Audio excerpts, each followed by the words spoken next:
شیر اور خرگوش۔ ایک گھنے جنگل میں ایک شیر رہا کرتا تھا۔ وہ تمام جنگل کا بادشاہ تھا، لیکن وہ بادشاہ جیسے پیش نہیں آتا تھا۔ ہر دن بے رحمی سے جنگل کے جانوروں کو کھا جایا کرتا تھا۔ شیر کے خوف سے جنگل کے جانور چھپ جایا کرتے تھے اور خود اپنی بھوک و پیاس کو مار کر سخت مشکلات سے دوچار ہونے لگے تھے۔ اس طرح کچھ دن بعد جنگل کے تمام جانور ایک مقام پر جمع ہوئے اور شیر کے شر سے محفوظ رہنے کے لیے سب مل کر رائے مشورہ کرنے لگے۔ سب نے اپنی اپنی بات رکھی اور آخر میں ایک گیدڑ نے کہا، میرا خیال ہے کہ ہم روز شیر کے ہاتھوں مرنے کے بجائے ہم خود ایک بار شیر کے پاس چلے جائیں۔ اس طرح روزانہ شیر کسی ایک کو کھا لے گا اور ہم سب اپنی اپنی باری سے چلے جائیں گے اور بلا خوف و ڈر سکون سے زندگی گزاریں گے۔ گیدڑ کے مشورے پہ تمام جانور رضامند ہو گئے۔ ایک بندر نے کہا، ٹھیک ہے، تمہاری بات بالکل درست ہے۔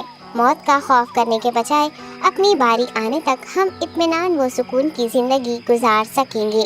جانوروں کی بات چیت مکمل ہونے کے بعد خود گیدڑ نے شیر کے پاس جا کر یہ ساری بات بتائی۔ گیدڑ کی باتیں سننے کے بعد شیر نے کہا، میں بادشاہ ہوں، اس لیے تم سب کی بات مان رہا ہوں، لیکن ایک بات غور سے سن لو۔ اگر کسی دن مجھے جانور ملنے میں تاخیر ہو جائے تو میں خاموش نہیں بیٹھوں گا اور دوبارہ تم سب پر حملہ کرنا شروع کروں گا۔ شیر نے بڑے غصے سے یہ سب کہا۔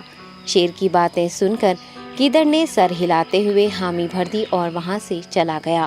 اس دن کے بعد ایک ایک جانور بلا ناغہ اپنی اپنی باری کے مطابق شیر کے پاس جانے لگے اور شیر سکون سے اپنے پاس آنے والے جانوروں کو مار کر اپنی بھوک مٹانے لگا۔ یہ معاملہ ایسے ہی چل رہا تھا اور ایک دن شیر کے پاس جانے کی باری ایک خرگوش کی آئی۔ وہ خرگوش بہت ہی ہوشیار تھا۔ اسے شیر کے پاس جانا منظور نہیں تھا اور اس نے اپنے ساتھی جانوروں کو بے رحمی سے مارنے والے شیر کو سبق سکھانے کی ٹھان لی اور ایک اچھی تدبیر نکال کر آہستہ آہستہ شیر کی گفا کے پاس پہنچ گیا۔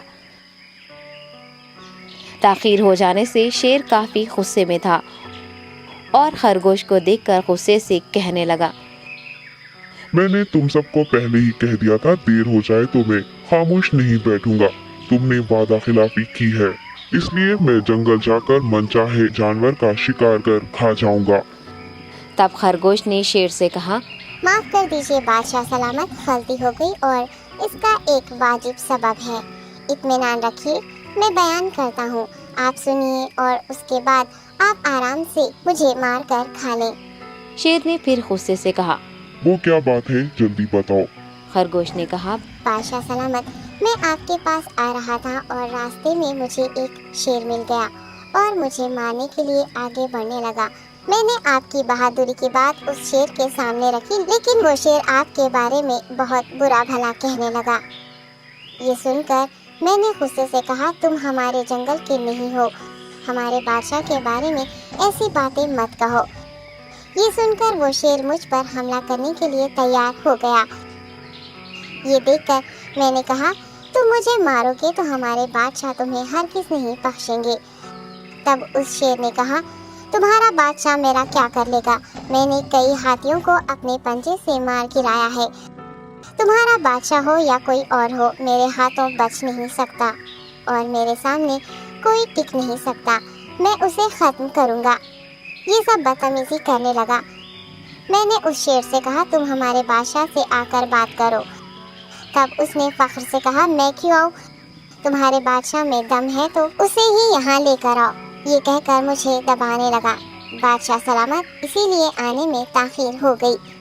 یہ سنتے ہی شیر غصے سے کہنے لگا، چلو ابھی چلتے ہیں، اسے ختم کر دوں گا۔ یہ سننے کے بعد خرگوش نے شیر کو جنگل کے درمیان موجود ایک کنویں کے پاس لے گیا۔ خرگوش نے کہا، بادشاہ، اس کے اندر دیکھیے، وہ وہاں آپ کا بے صبری سے انتظار کر رہا ہے، آپ اسے اچھا سبق سکھائیے۔ شیر غصے سے فوراً کنویں میں جھانکنے لگا اور زور سے دہاڑنے لگا۔ تب دوسری جانب سے بھی دوسرا شیر دہاڑتا ہوا محسوس ہونے لگا۔